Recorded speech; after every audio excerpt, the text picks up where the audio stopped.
বাংলাদেশ অস্ট্রেলিয়ার সঙ্গে সিরিজটা হেরে গিয়েছে এবং 3-0 হোয়াইট ওয়াশ হয়েছে। এই ম্যাচ নিয়েও হতাশার কোনো শেষ নেই, অনেক হতাশার গল্প আছে, কিন্তু ওভারঅল পুরো সিরিজটার দিকে তাকালে আমি বরং স্যাটিসফ্যাকশন লেভেলটাই বেশি দেখি, স্পেশালি সেকেন্ড T20। আচ্ছা, ওভারঅল আমি একটু পুরো সিরিজ নিয়ে যদি কথা বলতে যাই তাহলে ম্যাট রেনশোর কথা দিয়ে শুরু করি। অনেকদিন পর অস্ট্রেলিয়া দলে ফিরেছেন, বেচারা মন ভরে পারফরমেন্স করেছেন against Bangladesh, player of the tournament হয়েছেন। কিন্তু তিনি যে কথাটা বলেছেন, তিনি লাস্ট বাংলাদেশে এসেছিলেন 2017-এ, তখনও সিরিজটা 1-1 ড্র ছিল, এইবারও সিরিজটা 1-1 ড্র হয়েছে, অর্থাৎ ওয়ানডে সিরিজ বাংলাদেশ জিতে নিয়েছে এবং যেরকম ডমিনেট করে খেলেছে এই অস্ট্রেলিয়ার এগেনস্টে, ঠিক এবারে T20 দেশে মুদ্রার বিপরীত দিক দেখেছে বাংলাদেশ, অর্থাৎ অস্ট্রেলিয়া ডমিনেট করে জিতেছে। স্পেশালি দিস ম্যাচ, আগের ম্যাচটা বাংলাদেশ আসলে একটুর জন্য আমার মনে হাতছাড়া হয়েছে, সেই ম্যাচটা জিতলে আসলে এত কথা হতো না, এটা বরং ফাইনাল ম্যাচ হিসেবেই কাউন্ট হতো। কিন্তু বাংলাদেশ হেরে গেলেও 3-0 হোয়াইট ওয়াশ হলেও কেন আমি বললাম স্যাটিসফ্যাকশন লেভেলটা বেশ ভালো, কারণ হচ্ছে বাংলাদেশ যে ব্র্যান্ডের ক্রিকেটটা খেলেছে সেইটা খুব জরুরি ছিল T20-তে। আমরা আসলে T20-তে বুঝে উঠতে পারছিলাম না আমাদের ঠিক কিভাবে খেলা উচিত, এবং মডার্ন ডে T20 যেখানে চলে গিয়েছে 200 এখন পার স্কোর, সেইটাতে বাংলাদেশ যেতে পারছিল না, বাট এইবার সেই চেষ্টাটা ছিল। ওয়ান্স এগেন বাংলাদেশের ওই ইনটেন্টটা আমার কাছে ভালো লেগেছে পুরো সিরিজে, এবং যেভাবে তারা পরীক্ষা নিরীক্ষার ভেতর দিয়ে গিয়েছে, যে সাহসটা দেখিয়েছে অস্ট্রেলিয়ার এগেনস্টে, সেটার তারিফ করতে হয়। আমরা যেরকম ওয়ানডেতে বলেছি যে অস্ট্রেলিয়ার কি প্লেয়ার নাই বা ছিল না, T20-তেও কিন্তু মনে রাখবেন আজকের ম্যাচে অন্তত বাংলাদেশের 3জন কি প্লেয়ার নাই, লিটন কুমার দাস, মুস্তাফিজুর রহমান, শেখ মাহেদী।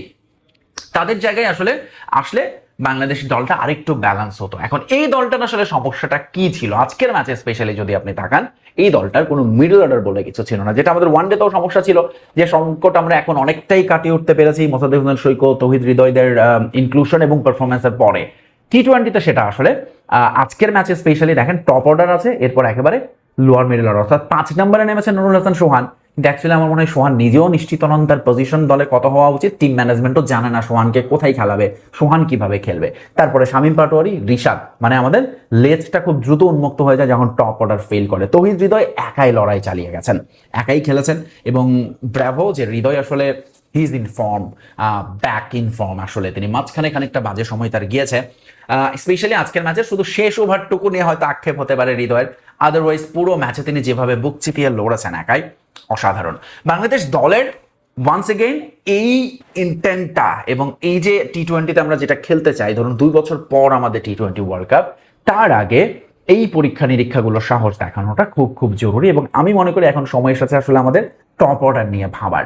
যখন সাইফের ব্যাট পাস যাচ্ছে, যখন আমরা ধরুন তানজিদ তামিমের সঙ্গে আসলে আমরা কি সাইফকে রাখবো, এবং 3 নম্বরে আসলে আমরা কাকে খেলাবো, এই জায়গাগুলো এখন ফাইন টিউন করে নিতে হবে, এবং সেই জায়গাটা করার জন্য কি করতে হবে, T20-তে আমরা যেরকম ধরুন এই সিরিজ আমরা ইন্ট্রোডিউস করছি নতুন প্লেয়ারদের, এক্সপেরিমেন্ট করছি, সেভাবে মনে হয় টপ অর্ডারও এক্সপেরিমেন্ট করা যেতে পারে। Specially we have some cricketer যাদের নাম আছে হয়তো আন্ডার 19 থেকেও আমরা দেখতে পারি, জিশানের কথা আমরা সবাই জানি, তাদেরকে মনে হয় এই ধরনের সিরিজে সুযোগ দিলে, স্পেশালি আব্দুল গাফফার সাকলাইনের জায়গায় হয়তো মোসাদ্দেক হোসেন সৈকত, তার কাছ থেকে আমরা বেশি আউটপুট পেতাম।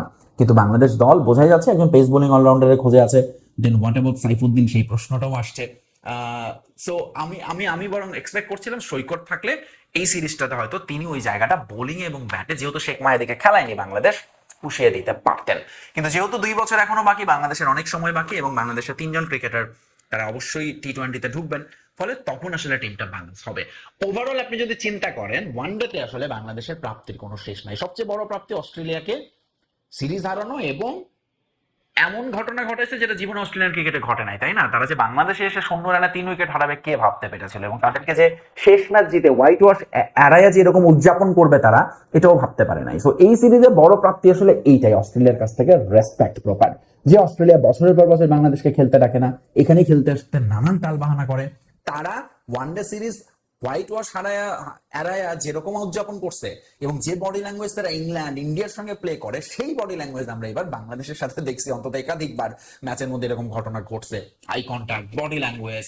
এবং T20-তেও তাদের যদি আপনি দেখেন উদযাপনটা খালি দেখবেন, সেলিব্রেশন। সেকেন্ড T20-টা বাংলাদেশের জন্য জিতলে এই সিরিজে আসলে বাংলাদেশের আমাদের প্রাপ্তিটা আরেকটু বেটার হতো, বাট স্টিল এগেন প্রসেসটা ঠিক রাখা। আমি চাইবো বাংলাদেশ এই ব্র্যান্ডের ক্রিকেটটাই খেলুক জিম্বাবুয়েতে ইন T20, স্পেশালি ভয় ডরহীন 200 রান, যেটা এখন মডার্ন ডে T20 টার্গেট, সেটাকে টার্গেট সেট করে বাংলাদেশের খেলা। এবং আমার কাছে মনে হয় যে এই সিরিজটা ওভারঅল আমি যদি মূল্যায়ন করি, মানে ব্যক্তিগত এবং দলগতভাবে বাংলাদেশের জন্য সিরিজটা বেশ ভালোই গিয়েছে, অনেক কিছুই বরং আমরা মনে করি যে আমরা গেইন করেছি এই সিরিজ থেকে। অস্ট্রেলিয়া যখন টেস্ট খেলতে যাব এবারে কিন্তু অস্ট্রেলিয়া দল অন্য চোখেই দেখবে বাংলাদেশ দলকে। আজকের মতো এই পর্যন্তই, বাই বাই।